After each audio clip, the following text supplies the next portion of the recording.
पढ़ाने चले गए, बोर्ड पे जाकर लिख दिए कि आज हमारा चैप्टर है। बेहतरीन ढंग से बच्चों को एकदम हंसा दीजिए, खिला दीजिए, बच्चे अब एकदम गदगद हो जाए, एकदम बढ़िया से एकदम खुश हो जाए। और जब एकदम खुश हो जाएगा तब कहेगा जी मैम जी आप पढ़ाएंगे तो सब कुछ झकास झकास समझ में आएगा। आप पढ़ाना शुरू कर दीजिए तो आप हम लोग पढ़ना शुरू कर दिए, कुछ नहीं हुआ गया। और नहीं तो राइटिंग बनाने के चक्कर में मेरा सब कुछ, कैसे कैसे लोग लिखते हैं, वो पेंसिल पकड़ने का तरीका क्या होता है, किस किस अंगुली के बीच में हमें पेन पकड़ना चाहिए, मैंने बहुत, क्योंकि मैं इंटर में पढ़ रही थी और इंटर में बच्चा राइटिंग इंटर में प्रवेश करने से पहले और हाई स्कूल का एग्जाम देने के। तो आज का जो वीडियो है अब हम शुरू करते हैं। तो आज की वीडियो में मैं आपको ये बताऊंगी कि आप राजन सीरीज के डीएलएड का प्रथम सेमेस्टर द्वितीय प्रश्न पत्र शिक्षण अधिगम के सिद्धांत को आज हम लोग समझेंगे।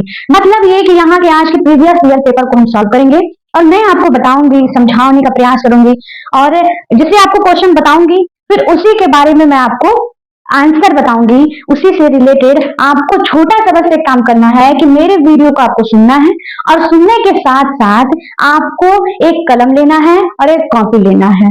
गारंटी देते हैं कि अगर आप ऐसा करते हो ना तो आपका वो मार्क्स जो होगा ना वो बहुत अच्छा आएगा, नंबर। तो चलिए स्टार्ट करते हैं। आप आई होप कि आप अपना पेन और कॉपी ले लिए होंगे। ऐसा नहीं है कि आपको फेयर कॉपी लेना है, आप एक कोई भी रैंडमली फेयर रफ कॉपी ले सकते हैं जिसमें थोड़ा सा रफिंग हो। और आपको मेरे साथ साथ स्पीड बनाते हुए चलना है। इससे आपको क्या क्या बेनिफिट हो सकता है। सबसे पहला बेनिफिट आपको ये होगा कि आप जो है आपकी हैंड राइटिंग स्पीड जो है वो तेजी से बढ़ेगी। और दूसरी बात ये है कि आपका राइटिंग गारंटी के साथ कह रहा, मेरा खुद भी पहले बहुत अच्छा नहीं होता था, राइटिंग एकदम देखने लायक नहीं होता था, लेकिन आज हमारी राइटिंग ऐसी हो गई है कि मैं चाहे बोर्ड पे लिखूं, कॉपी पे लिखूं या बिना अंडरलाइन वाले कॉपी पे लिखूं या फिर कहीं भी यार आल टू आल कहीं भी मुझसे लिखवा लो, जब भी मैं लिखती हूँ तो लोगों की नजरें मेरे राइटिंग पर टिकी की टिकी रह जाती है। क्या मजाल है कि एक गारंटी लिखवा लेते हैं कि 25 सेकेंड 10 सेकेंड 5 सेकेंड से पहले मेरे राइटिंग पे किसी का ध्यान हटता ही नहीं है। मैंने कभी भी हमेशा जब मेरी राइटिंग बहुत गंदी होती थी तब मैं एक काम करती थी कि मुझे बहुत बुरा लगता था कि जब भी मेरे टीचर मेरे कॉपी को चेक करते थे ना तो बोलते थे कि ऐसा लिखती है। मुझे खुद भी नहीं अच्छा लगता था कि मेरी इतनी गंदी राइटिंग हो रही है।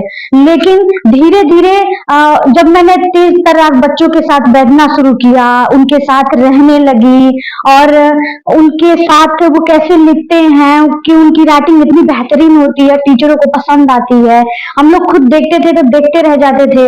तो ऐसे धीरे धीरे मेरे अंदर का जो चीज था कि कैसे कैसे लोग लिखते हैं, वो पेंसिल पकड़ने का तरीका क्या होता है, किस किस अंगुली के बीच में हमें पेन पकड़ना चाहिए, मैंने बहुत सारा प्रयास किया लेकिन फिर भी कुछ नहीं हुआ गया। और नहीं तो राइटिंग बनाने के चक्कर में मेरा सब कुछ खराब हो गया। यानी राइटिंग सही तो नहीं हुई क्योंकि मैं इंटर में पढ़ रही थी और इंटर में बच्चा राइटिंग सुधारे तो ये गलत बात है, क्योंकि या तो आपको सुधारना है तो इंटर में प्रवेश करने से पहले और हाई स्कूल का एग्जाम देने के बाद इस बीच में आपको करना चाहिए। या फिर अगर आप 9th में हैं तो 9th में प्रवेश करने से पहले, क्योंकि 9th का सिलेबस भी थोड़ा बड़ा होता है और आप 9th के प्रवेश करने से पहले आपको ये सब काम करना है। अगर आप डीएलएड कर रहे हैं, बीए कर रहे हैं, बीए में तो आपको अलग टाइम बोल सकते हैं, आप कभी भी किसी भी समय आप ये काम कर सकते हैं। एग्जाम से 2-3 महीने पहले, एग्जाम के 10 दिन पहले आप ये काम कर सकते हैं। अगर आप डीएलएड कर रहे हो तो आपको, तो मैं कहूंगी कि आप कभी भी कर लीजिए क्योंकि आपके पास फुल टाइम होता है। इसका मैं खुद पे अपने ऊपर एक्सपीरियंस करके देखी हूँ कि एक चीज मैंने सीखा है कि आप किसी भी चीज को, ऐसी चीज को सुनो कि जो आपके काम भी आ जाए, आपका स्पीड भी तगड़ा हो जाए और आप पढ़ने में अच्छे भी हो जाए, आपका मार्क्स भी बढ़िया आ जाए। ये नाम बस है डीएलएड के लिए, लेकिन यह स्पेशली डीएलएड के वालों के लिए ही नहीं है।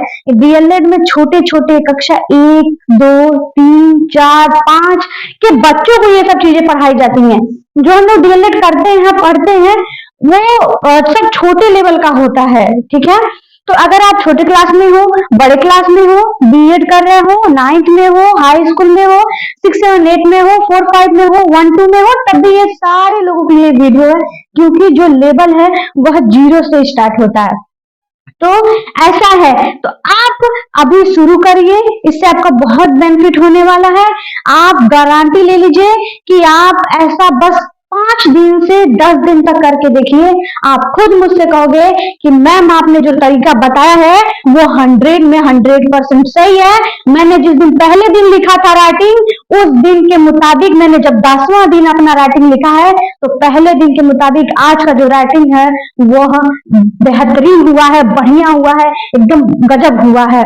आप खुद चौंक जाओगे। तो इस तरीके से आपका मार्क्स भी बढ़िया आएगा, और आपके भी राइटिंग को जो भी देखेगा, गारंटी है कि 25 से 10 सेकेंड, 5 सेकेंड, 2 सेकेंड, जैसा आप लिखोगे, जैसा आप काम करोगे इस पे, उस हिसाब से लोग आपके राइटिंग पे रुकेंगे। और पढ़ाई और मार्क्स की जो बात है वो तो आपका बेहतरीन होगा ही। तो चलिए आज का सेक्शन मैं शुरू करती हूँ, लेकिन आप जोश और जुनून के साथ जब तक ये वीडियो चालू रहेगा तब तक अपना हाथ रोकना मत, बिल्कुल 1 सेकंड के लिए भी अपना हाथ मत रोकना, एकदम लगातार लगातार लिखते रहना। और ये मत सोचना कि जो छूट रहा है उसे छोड़ देना, नहीं, पहली बार अगर लिख रहे हो तो आपका छूट रहा है तब भी ज्यादा उदास मत होना कि मेरा छूट जा रहा, मैम के साथ मैं लिख नहीं पा रही हूँ। लेकिन ऐसा बिल्कुल भी नहीं है कि आपका छूट रहा है तो छोड़ दो, छूट जाने दो। लेकिन आप अगर दूसरी या तीसरी बार वीडियो देख रहे हो, तीसरी चौथी बार लिख रहे हो, तो आपका ये बहुत दुख वाली बात है कि मेरे साथ साथ आप लिख नहीं पा रहे हो, आपका छूट जा रहा है, ये बहुत बड़ी दुख वाली बात है। तो चलिए आज का मैं सेक्शन शुरू करती हूँ कि मेरा जो टॉपिक है कि शिक्षण में मनोरंजन एवं रुचि के सिद्धांतों को समझाइए। अब तुम चले गए बच्चा पढ़ाने, और बच्चे तुम पढ़ाने चले गए, बोर्ड पे जाकर लिख दिए कि आज हमारा चैप्टर है फलाने ठिकाने। अब ऐसा करने से थोड़ी ना हो जाएगा। आपको जब भी उसको शुरू करना है किसी भी चैप्टर को, तो चैप्टर को शुरू करने से पहले आपको इतने बेहतरीन ढंग से बच्चों को एकदम हंसा दीजिए, खिला दीजिए, बच्चे आपसे एकदम गदगद हो जाए, एकदम बढ़िया से एकदम खुश हो जाए। और जब एकदम खुश हो जाएगा तब कहेगा जी मैम जी आप पढ़ाएंगे तो सब कुछ झकास झकास समझ में आएगा। आप पढ़ाना शुरू कर दीजिए।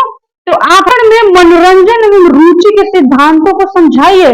अब तुम चले गए बच्चा पढ़ाने, तुम चैप्टर स्टार्ट करने बैठते हो, तो तुमको उस समय ध्यान देना चाहिए कि ऐसा कौन सा सरल से सरल टॉपिक उठाए कि जितने बच्चे बैठे हुए हैं सारे बच्चों को उसमें शामिल कर सके, यानी वो सभी बच्चे उसके बारे में कुछ ना कुछ पहले से सुने हो, कुछ ना कुछ जानते हो। ऐसा नहीं कि कुछ भी टॉपिक उठा कर दे दो। अब पूछ लो कि ब्रह्मांड में कैसे कैसे का होता है, अब बच्चा ब्रह्मांड कभी सुनना नहीं किया है, सुना ही नहीं है कि तो उसके बारे में कैसे जानेगा वो। जैसे मान लो कोई कह दिया कि कोई आम है, आम के अंदर एक बीज होता है, आम पकने से पहले वो पहले खट्टा लगता है, फिर पक जाता है तो मीठा लगता है, और बचपन में जब वो रहता है तो तीखा लगता है। तो बच्चा बहुत बेहतरीन तरीके से समझता है कि ये सही बात है कि हम लोग पढ़ना शुरू कर देंगे और बीच में हेडिंग डालेंगे आंसर लिखने से पहले, मतलब आंसर लिखने के बाद, मतलब उत्तर लिखेंगे, उत्तर के आगे लिखेंगे कि रुचि का सिद्धांत, प्रिंसिपल ऑफ इंटरेस्ट।